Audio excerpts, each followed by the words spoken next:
What would it mean to be put on unpaid leave for 15 days? Hopefully this is a question none of us will have to answer, but for some workers in the Oregon University system, it may become a reality sooner rather than later.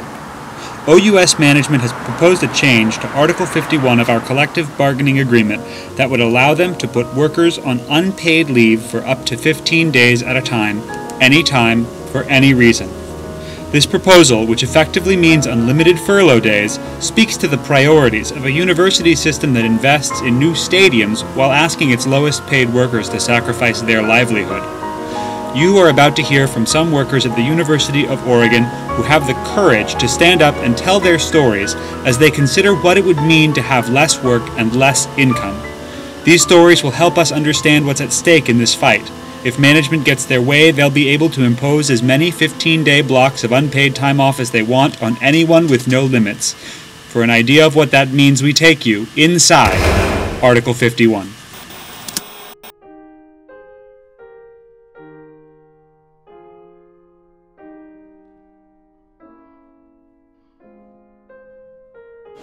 It would impact us definitely. I'm the main provider for my family, and it would devastate us financially.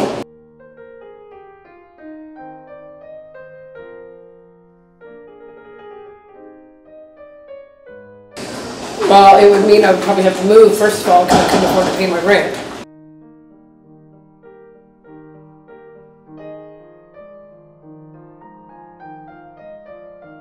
"15 days?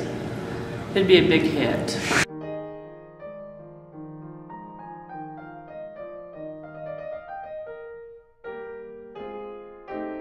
Nothing would get clean. Garbage smells after a day.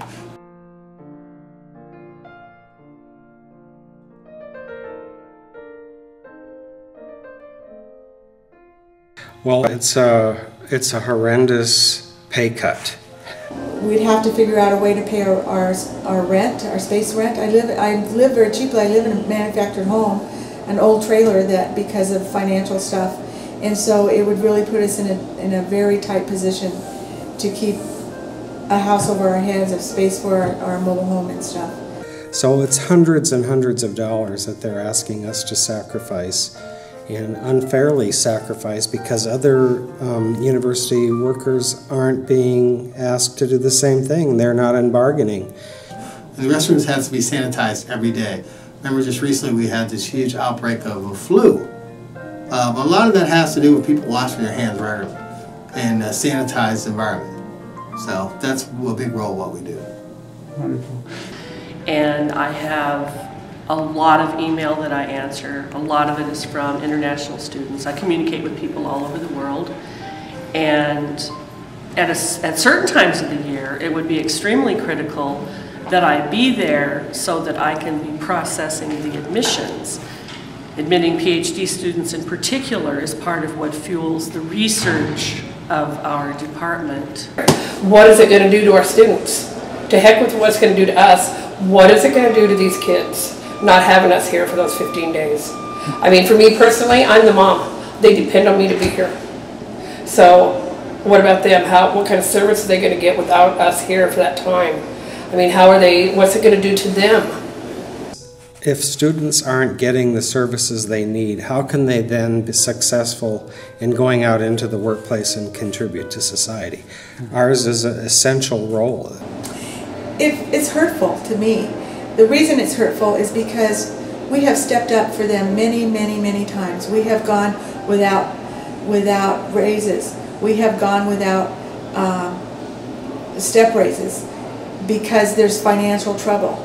And we have stepped up every time they needed us to stay late, every time they need us to carry this program and do what we do, we always step up and do it. I always step up. And if I'm not there to do the things that are piling up, then I have at least twice as much more to do when I come back. And it's a lot. And I hope that if anybody sees this of any kind of importance, they understand that I'm not the only one here that's single, and I'm not the only one here that's going to struggle if they try to do this to me. And yeah, I do have a plan. I'm 54 years old. I don't, know how much of it I'll follow through the best I can. But I really don't want to have to do that. I would like to just stay here until I retire and then have the opportunity to retire like a normal person would. and it would put me in a huge financial crunch. And I can imagine how it would set aside other individuals, because I know quite a few custodians who have children. I'm not sure if they'd be able to put food on their table and be able to pay their bills. I'm absolutely positive they would not be able to do it.